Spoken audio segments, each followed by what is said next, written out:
Ada rasa lega setelah meninggalkan kantor Pak Ismail, bukan karena Pak Ismailnya, tapi karena Kak Yuda yang menyulitkanku berucap. Seandainya aku jujur ke Pak Ridwan dengan statusku mantan Kak Yuda, apakah ia bisa mengerti? Aku takut ini jadi salah paham, karena dari awal kebohongan ini tak sengaja hadir dan akhirnya berlanjut hingga beberapa kali pertemuan. Pertemuan kali ini diketahui Pak Ismail tak sengaja, semua serta tak disengaja. Hei, kenapa diam aja? Aku masih di sini loh, Din, ucap Pak Ridwan, membuyarkan lamunanku. Iya, aku tahu Mas Bos, jawabku berusaha santai. Ketahuan memikirkan sesuatu. Mikirin apa? Gak ada. Bingung mau jawab apa. Jangan bohong. Siapa yang bohong? Aku balik tanya. Lagi melamun, mikirin apa? Pak Ridwan tetap menyetir. Gak ada. Ya udah, kalau nggak mau cerita, kita ke PT Abadi dulu ya. Apa? Harus ya? Tanyaku balik karena enggan ingin ke sana. Tentu aku malas bertemu Kak Angga. Semenjak surat ceraiku keluar, kami tak pernah bertemu lagi. Bahkan aku bersyukur ia tak kirim pesan ataupun mencoba minta rujuk. Tenang aja, mantan suamimu tak kerja di sana lagi, Din. Apa? Tentu ucapan Pak Ridwan membuatku terkejut. Rasanya aku tak percaya. Kak Angga, orang yang sangat cinta pekerjaannya, posisi bagus, tapi ia memilih berhenti. Apakah karena aku dekat dengan bos besar? Tapi tidak mungkin deh. Aku tahu bagaimana cintanya mantan suamiku dengan pekerjaannya. Ya, aku cemburu jika kalian sering bertemu. Itu membuatku tak suka. Hah? Kenapa aku merasa Pak Ridwan memecat Kak Angga? Sudahlah. Lagian Kak Angga bukan siapa-siapaku lagi. Jika Pak Ridwan bertindak sesuai kekuasaannya, itu haknya. Aku memecatnya biar kamu nyaman tanpa diganggu lagi. Aku tahu ia ingin rujuk dan aku juga bisa baca mata kebencianmu melihatnya. Tuh kan, benar dugaanku. Pak Ridwan memecat Kak Angga. Tapi kenapa tindakannya kurang kusukai? Jika Kak Angga melanggar aturan perusahaan atau ia bekerja tak becus, tak masalah ia dipecat. Tapi alasannya hanya cemburu dan tak ingin aku dekat dengan mantan suamiku. Sepertinya Pak Ridwan tipe kurang mempercayai pasangan, atau ini efek karena rumah tangganya dulu gagal akibat orang ketiga. Solusinya harus dipecat ya, Mas. Iya, menurutku itu jalan satu-satunya agar ia bisa jauh darimu. Yang penting kita persiapkan pernikahan secepatnya. Setelah orang tuaku balik dari luar negeri, nanti kita bicarakan konsep pesta. Aku tak suka pesta, cukup nikah dengan dihadiri keluarga dan teman dekat.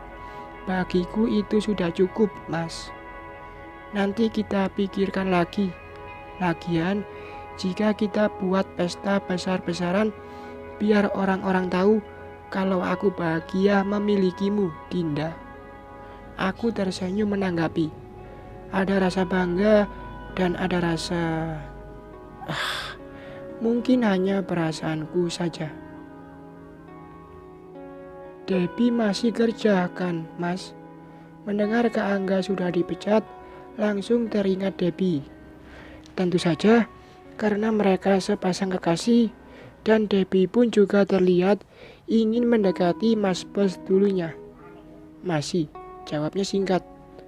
Giliran Kak Angga dipecat, tapi giliran Debbie kok terlihat egois ya. Kami sampai di PT Abadi. melangkah masuk. Kali ini aku berjalan sejajar dengan Pak Ridwan. Ini juga permintaannya. Tidak seperti dulu melangkah di belakang bos besar. Kita punya kepala cabang baru. Maksudnya baru 2 bulan. Iya mas, semoga kepala cabang baru ini kerjanya bagus, ucapku menanggapi. Berarti udah 2 bulan Kak Angga dipecat. Kasihan mantan ibu mertua. Selama ini Kak Anggalah tulang punggung keluarga. Semoga mantan ibu mertua baik-baik saja. Kok aku mendadak kasihan ya? Apakah karena rasa peduliku ke mantan ibu mertua? Seandainya yang jadi tulang punggung bukan mantan suamiku, mungkin rasa ini tak akan ada. 1 bulan itu sudah cukup bagiku mengetahui semuanya. Kami masuk ruangan kepala cabang. Seorang lelaki berambut cepak dan bermata sipit duduk di kursi yang biasanya diduduki Kak Angga. Dengan senyum ia menyambut kami. Pak Bobi, ini Dinda, asisten saya sekaligus calon istri. Pak Ridwan menunjukku agar aku berkenalan dengan kepala cabang baru. Lelaki bernama Bobi mengulurkan tangan. Dinda, Pak, ucapku menyambut tangan Bobi bersalaman. Saya Bobi, Bu Dinda, kata Pak Bobi. Lalu kami duduk. Posisiku duduk di samping Pak Ridwan, di mana berhadapan dengan kursi Pak Bobi. Dan kami juga mulai membicarakan urusan pekerjaan. Kulihat Pak Bobi juga punya skill dalam masalah proyek. Tentu saja posisi ini tidak sembarangan memilih karyawan. Sedang berbicara, aku minta izin ke toilet. Tiba-tiba perutku terasa mual karena efek asam lambungku naik. Pagi, lambungku disuguhi kopi dan belum sarapan. Tak ingin terlihat sakit, aku menghindar dengan mengatakan ke toilet. Aku keluar ruangan itu sambil melangkah ke toilet. Kukunya obat mah yang biasanya ku bawa dalam tas. Aduh, kenapa lambungku tak bisa diajak kompromi? Benar kata Kak Murni, sebelum sarapan jangan minum kopi. Mampu menahan sakit. Aku ingin masuk toilet. Ternyata ada Debbie yang baru keluar. Ia menatapku sinis. Hai calon istri bos, sapa Debbie seperti mengejek. Ada apa? Kamu kurang suka? Baru tak enak, ini Debbie. Seperti ingin cari masalah. Pasti kamu puas bisa buat Angga dipecat dan mungkin aku setelah itu.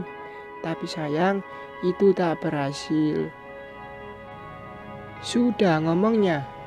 Tenang Dinda, aku gak bakalan cari ribut. Aku masih cinta pekerjaanku. Minggir, aku mau masuk.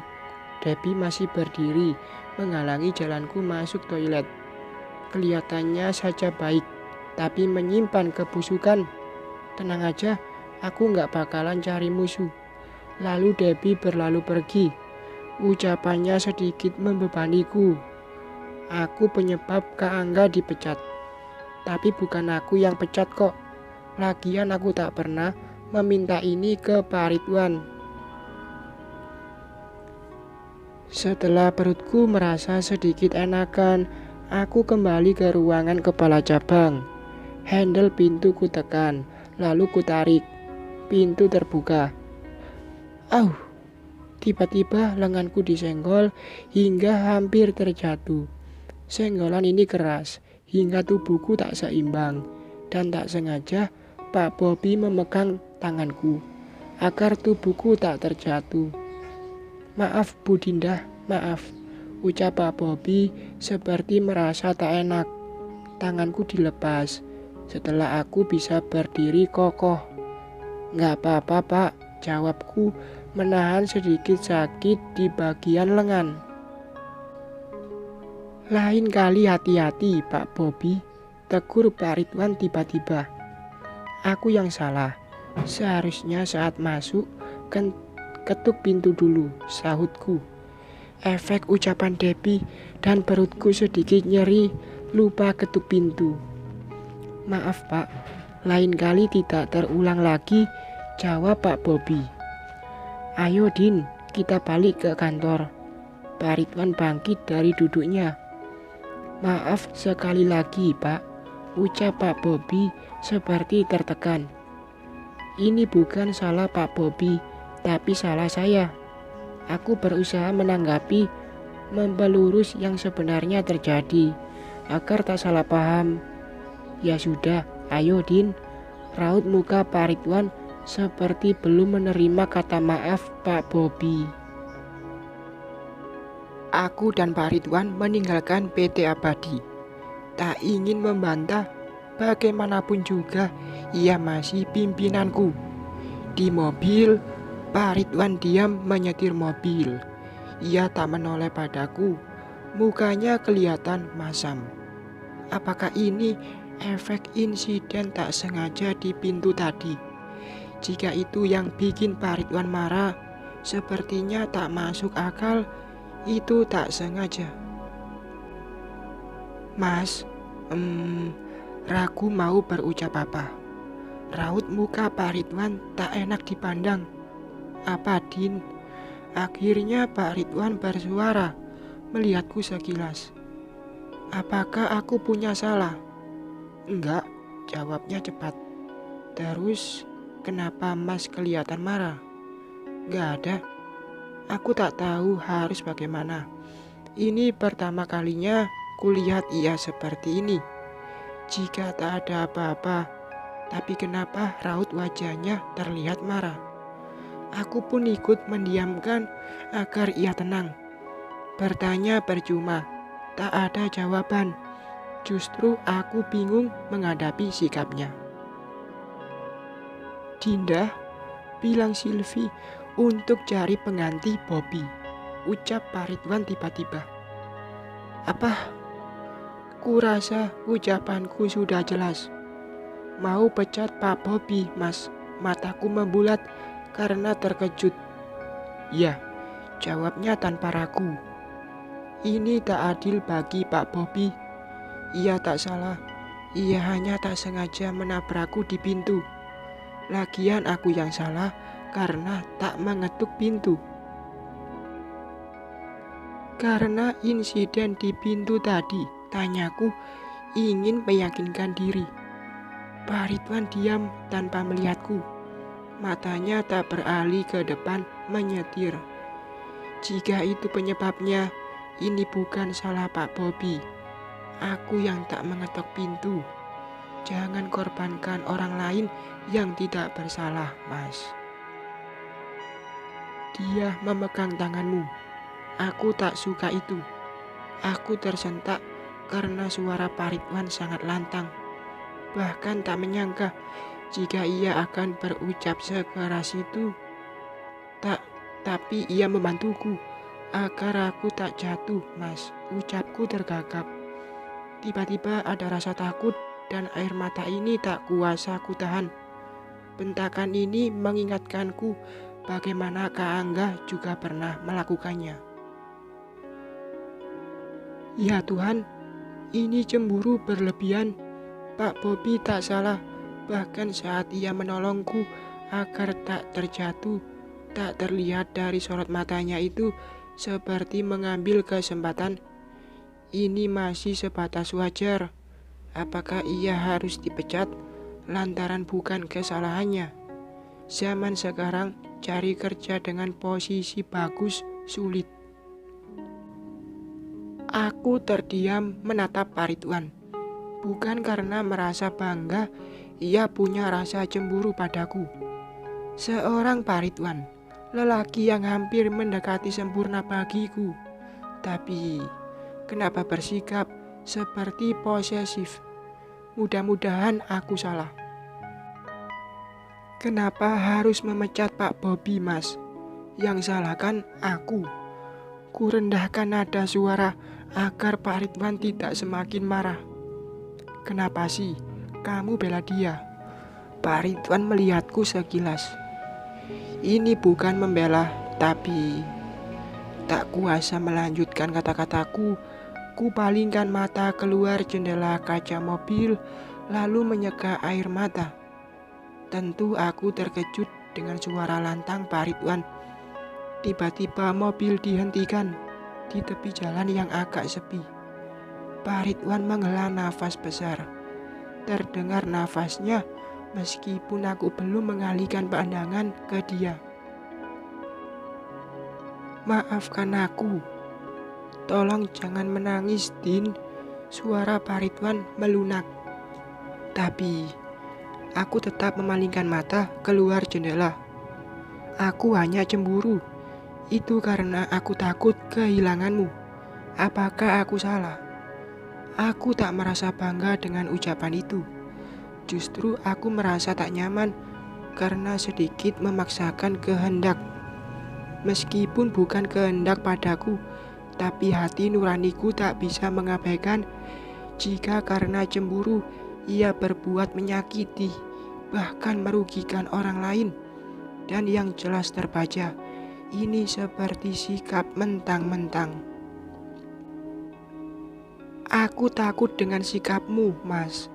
Aku tak bisa menyesuaikan diri dengan kecemburuan yang tak beralasan. Suaraku bergetar. Akhirnya, ku tanggapi perkataan Pak Ridwan meskipun air mata belum berhenti mengalir. Ini beralasan, Din. Aku melihatnya memegang tanganmu. Itu tak sengaja. Ia membantuku agar tak jatuh. Bantahku melihatnya. Mungkin saja ia ambil kesempatan. Cukup, Mas. Buat apa ia mengambil kesempatan? Ia pegawaimu. Aku rasa ia tak akan berani. Aku bisa lihat sorot matanya. Minta maaf dengan tulus dan merasa bersalah. Padahal tak salah. Aku merasa ia tak ada niat seperti dalam pikiranmu, sambungku. Pak Ridwan terdiam sejenak. Aku pernah bercerai karena orang ketiga. Istriku selingkuh dengan sahabatku. Kamu bisa bayangkan betapa sakitnya. Awalnya aku tak masalah dengan keakraban mereka. Tapi di belakangku, lirih Pak Ridwan seperti menelan kepahitan. Aku juga pernah bercerai, bahkan diceraikan. Kamu tahu, Mas, apa penyebabnya? Karena tak ada sikap percayanya padaku. Tapi masalahku lebih parah. Diselingkuhin dengan orang yang sangat ku kenal. Tapi aku bukan mantan istrimu, Mas. Tolong jangan samakan aku dengan dia. Kataku tegas. Setiap wanita punya pikiran berbeda-beda. Jika hanya karena satu wanita ia kecewa dan gagal, jangan libatkan wanita itu dengan wanita lain, apalagi menyamakannya. Aku Dinda, bukan mantan istri Pak Ridwan. Ya, aku salah. Ini, tolong jangan ada air mata. Pak Ridwan menyodorkan sapu tangannya. Aku tak menerima sapu tangan itu. Entah kenapa rasa kesalku belum hilang dan aku tak sanggup melihatmu menangis. Tiba-tiba Pak Ridwan mengusap air mataku. Tatapan lembut ini bisa membuatku akhirnya melunak dan tentu saja memaafkannya.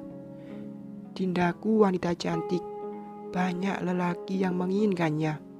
Bahkan mantan suaminya mungkin menyesal menceraikannya. Aku terdiam. Aku hanya tak ingin kehilanganmu. Itu saja. Apakah aku salah? Kalimat itu diucapkannya lagi seperti mengutarakan isi hatinya padaku. Hingga diperjelas dengan mengungkapkan lagi. Selesai mengusap air mataku, lalu Pak Ridwan melaju mobilnya. Aku butuh kenyamanan dalam menjalankan hubungan ini. Tapi setelah kami dekat, berangsur baru aku tahu sikap Pak Ridwan. ia pencemburu dan mungkin juga posesif. Melihat kejadian hari ini, aku ragu ingin berkata jujur tentang statusku dengan Kak Yuda. Apakah keputusanku salah? Bersambung.